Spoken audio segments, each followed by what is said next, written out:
제1차 세계대전 당시 유럽의 서부 전선은 4년 동안 젊은이 수백만 명이 고통 속에 죽어간 아비규환이었다. 이런 악몽 때문에 1939년 10월 폴란드를 점령한 독일 총통 아돌프 히틀러가 곧바로 프랑스를 침공하라고 지시하자 군부가 반대하고 나섰다. 여기에 더해 프랑스와 섣부른 전쟁은 독일을 멸망시킬 행위라며 쿠데타 모의까지 있었을 정도였다. 하지만 히틀러의 의지를 꺾지 못하고 9차례 연기 끝에 1940년 5월 10일 독일군은 국경을 넘었다. 그리고 불과 6주 만에 프랑스는 항복했다. 독일 자신도 놀란 이런 기적을 연출할 수 있었던 것은 뛰어난 전략 덕분이었다. 집단화한 기갑 부대가 공군의 호위를 받으며 상대의 깊숙한 중심까지 순식간에 파고 들어가 저항 의지를 꺾어버린 이른바 전격전을 실현했다. 독일은 프랑스보다 전차 보유 수량이 1000대나 적었지만 분산 배치한 프랑스와 달리 전차 투입을 집중해 공격력을 극대화했다. 한마디로 선택과 집중을 적절히 구사했다. 이처럼 독일은 전차를 처음 만들지 않았지만 전차를 이용한 새로운 전쟁 기법을 선도한 나라였다. 그런데 우려와 달리 너무 쉽게 승리하면서 문제점도 함께 잉태했다. 사실 제군비를 선언하기 전까지 독일은 전차의 개발과 보유를 금지당했기에 이 분야의 시작은 상당히 늦었다. 그래서 막연히 생각하는 것과 달리 제2차 세계대전 초기에 경쟁국 전차와 비교했을 때 독일제 전차 성능은 상당히 떨어졌다. 이는 독일 군부가 툭하면 재발하는 히틀러의 전쟁 개시 요구에 몸을 사렸던 이유 중 하나이기도 했다. 그러나 프랑스를 쉽게 꺾어버리자 이런 문제를 망각했다. 그런 상황에서 1941년 소련을 침공해 6개월 동안 소련군 약 500만 명을 소탕하고 약 2000km를 진격하는 놀라운 승리를 거두었다. 하지만 소련이 항복하지 않고 독일을 끈질기게 물고 늘어지자 종전은 대책 없이 미루어졌다. 승승장군 독일, 소련 전차에 막혀 이때 독일을 당황하게 한 것 중 하나가 소련 전차였다. 특히 T-34 전차는 독일 전차로는 상대할 수 없음을 인정해야 했을 만큼 충격적이었다. 결국 독일은 제2차 세계대전 초기에 연이은 승리에 안주하면서 잠시 주춤하던 중전차 개발 프로젝트에 속도를 붙였다. 그 결과 1942년 6호 전차 티거가 전선에 등장했다. 하지만 당대 최강인 티거는 너무 비싸고 제작이 어려워 전선에 충분히 공급하기 어려웠다. 이때 독일이 선택한 방법은 어느덧 그들에게 부러움의 대상이 되어버린 T-34를 벤치마킹하는 것이었다. 그렇게 해서 1943년 탄생한 중형 전차가 종전 직전까지 독일의 주력으로 맹활약했을 만큼 뛰어난 성능을 자랑했다. 바로 5호 전차 판터다. 하지만 처음부터 맹위를 떨쳤던 것은 아니었다. 처음 모습을 드러낸 1943년 7월 쿠르스크 전투에서 판터는 한마디로 망신의 주인공이었다. 이때 아직 성능 시험도 제대로 마치지 못했던 판터가 전투에 동원된 것은 신무기를 사용하고 싶어 하는 히틀러의 조급증 때문이었다. 결국 투입된 전차 184대 중 대다수가 동력과 연료 공급 계통에 발생한 심각한 결함으로 전선을 이탈하면서 겨우 40대만 전투를 벌일 수 있었다. 서둘다 낭패본 독일의 교훈 살펴야 이처럼 판터의 첫 실전 결과는 너무 참혹했고 결국 이후 문제점을 해결한 뒤 전투에 투입될 수 있게 되기까지 6개월 정도의 시간이 더 필요했다. 무기는 적시에 공급이 이루어지면 좋다. 하지만 그것이 판터의 예처럼 검증이 완료되지 않았는데도 배치해야 한다는 의미는 아니다. 현재 한국은 차세대 전투기, 차세대 구축함처럼 굵직한 여러 사업을 진행 중이다. 엄청난 국력을 투입하는 야심찬 계획인 만큼 드러난 문제점은 시간이 걸려도 반드시 해결하고 진행하기를 바란다. 서둘다 낭패를 보는 것보다 경우에 따라서는 늦는 것이 나을 수도 있다. 2. 헤럴드 포럼 미래 한국형 전투기 개발을 준비할 골든타임. 드디어 한국형 전투기 CJ-1호기가 다음 달 출고된다. 이후 지상, 비행시험으로 안전성과 성능이 입증되면 미래 한국 영공을 지키는 주력 전투기가 된다. 해외 전투기는 제작국 허락 없이 핵심 장비에 함부로 손댈 수 없을 뿐더러 성능 개량도 우리가 필요한 기능을 구현하기 어려웠다. 기술 통제도 심각하고 기술 도용 의혹을 내세우며 부품 가격을 인상하는 등 공군은 제작국과 업체의 갑질에 노출돼 왔다. KF-X로 국산 플랫폼을 갖게 되면서 상황은 달라지고 있다. 이제 필요한 만큼 전투기 성능을 확장하고 핵심 장비도 국내 개발할 수 있게 됐다. 무엇보다도 개발 중인 공대지 유도탄이나 개발 예정의 공대공, 공대지 국산 무장도 독자적으로 통합할 수 있다. 우리 공군과 제작사는 KF-X를 4.5세대 전투기라고 겸손하게 말한다. 그러나 내부 무장창 등을 적용하면 매우 적은 노력으로도 스텔스 5세대 전투기를 만들 수 있다. 1975년 저가형 경량 전투기로 등장한 F-16은 지속적인 성능 개량으로 미들급 다목적 전투기로 발전해 지금까지 무려 4,600대 이상 제작됐다. 이는 KF-X에도 적용 가능하다. KF-X의 더욱 큰 의미는 바로 차차세대 전투기 개발을 위한 기반을 만들었다는 점이다. 중국과 러시아는 5세대 전투기 양산에 돌입했고 미국이나 유럽 등은 이미 6세대 전투기를 구상하고 있다. 4차 산업기술이 북한까지 확산되면 위협은 더 커지고 미래 전장에서 우리는 더욱 커다란 도전을 맞을 것이다. 여기서 대한민국이 가질 수 있는 전략적 역량은 항공력이다. 공군력 강화와 KF-X 개발로 확보된 연구인력 및 인프라를 지켜내는 것도 역량을 양성하는 일이다. KF-X 직후는 5세대 전투기 완성을, 그 후에는 6세대 전투기 개발을 이뤄낼 수 있도록 미래 항공 전력을 준비할 때다. 미래 전투기 개발 로드맵은 주요 핵심 기술의 성숙도뿐 아니라 공군의 미래 비전인 퀀텀 5.0과 연계해 단계적으로 발전시켜 나갈 수 있다.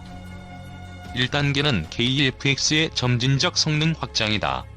기존 사양의 성능을 강화해 기동성과 전투 행동 반경을 높이고 생존성을 강화하며 신형 국산 무장을 체계 통합해야 한다. 2단계는 스텔스 전투기로의 진화다. KF-X의 내부 무장창을 달고 항전 센서를 내장하며 스텔스 능력을 강화해 공군이 원하는 일로급 스텔스 5세대 전투기로 개량한다. 3단계는 6세대 전투기 또는 유무인 복합 전투기 플랫폼의 개발이다. 모자이크전과 지능화 전쟁 등으로 가속되고 있는 미래 전쟁을 준비하려면 당연한 수순이다. 이러한 미래는 정부나 업체 혼자 준비할 수 없다. 민관군 산학년 모두가 전투기 개발 개념을 논의하면서 미래 기반을 마련해야 한다. 특히 정부 역할이 중요하다. 현무기 체계 획득 구조에서는 군이나 정부의 소요 재개 없이는 연구 개발조차 불가능하다. KF-X 사업 연구 인력과 전투기 개발 노하우가 유출되는 것을 막으려면 정부의 리더십이 필요하다. KF-X CJ-1호기 출고를 앞둔 공군과 제작사 관계자들에게 축하와 격려를 보낸다. 그러나 근시안적이었던 우리 획득 정책을 생각하면 힘들게 일군 전투기 개발 역량을 어떻게 지켜나갈지 우려된다. KF-X는 미래 전투기를 위한 시작이지 완성이 아님을 기억했으면 한다. 3. 미래 국방, 대한민국이 선도한다. 한국형 전투기 KF-X 내달 공개 자주 국방 한 단계 더 도약. 한국형 전투기 KF-X가 내달 공개된다.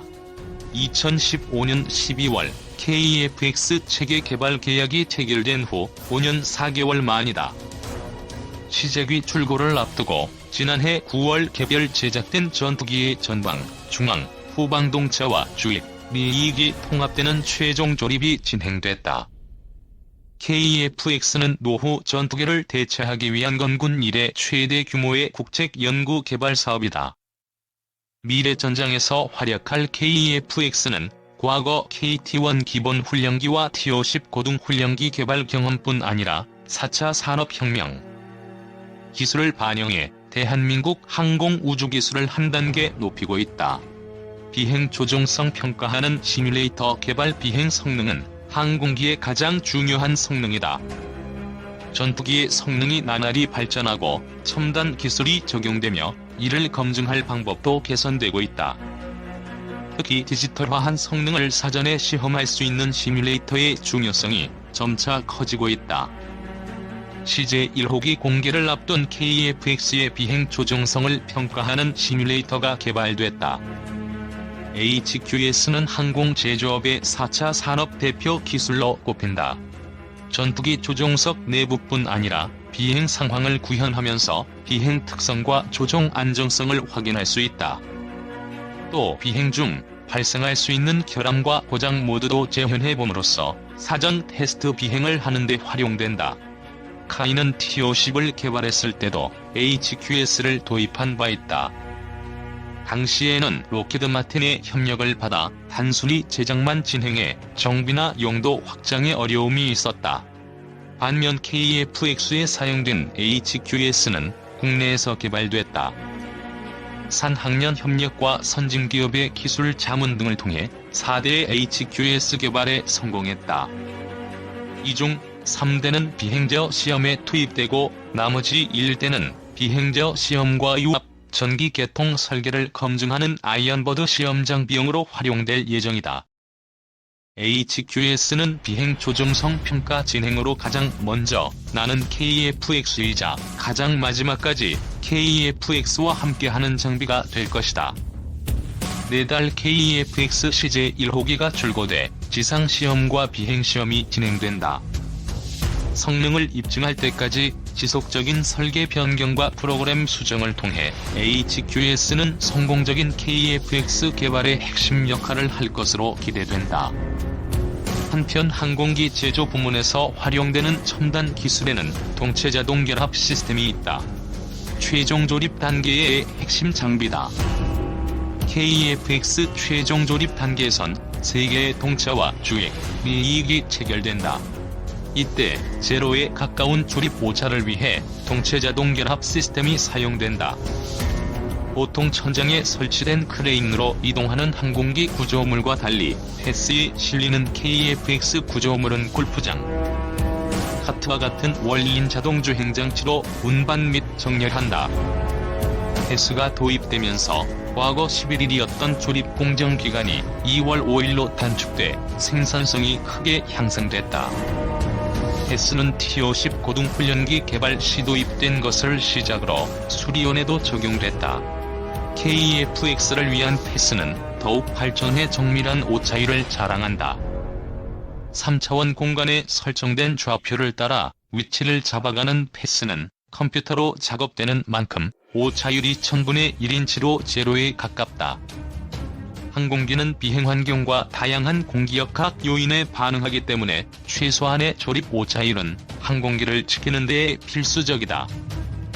항공기 생산 라인에 패스를 도입한 것은 미국에 이어 한국이 두 번째다.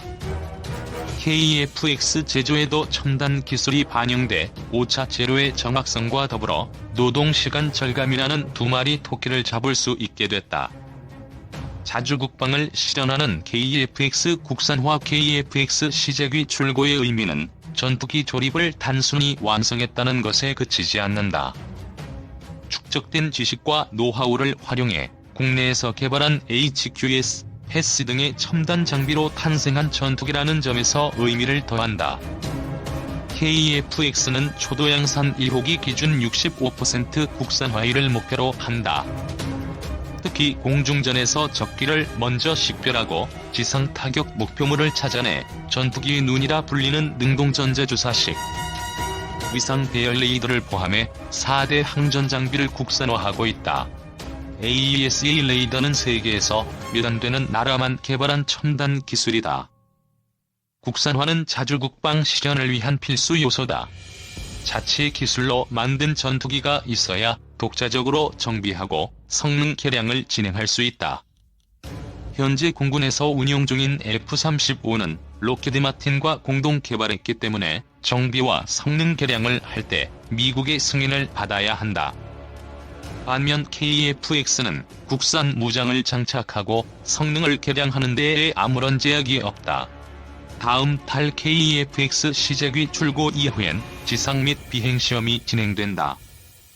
이후 2026년 개발이 완료되면 KF-X는 자주 국방의 밑거름으로 대한민국의 국방력과 위상을 한층 높일 것으로 기대된다.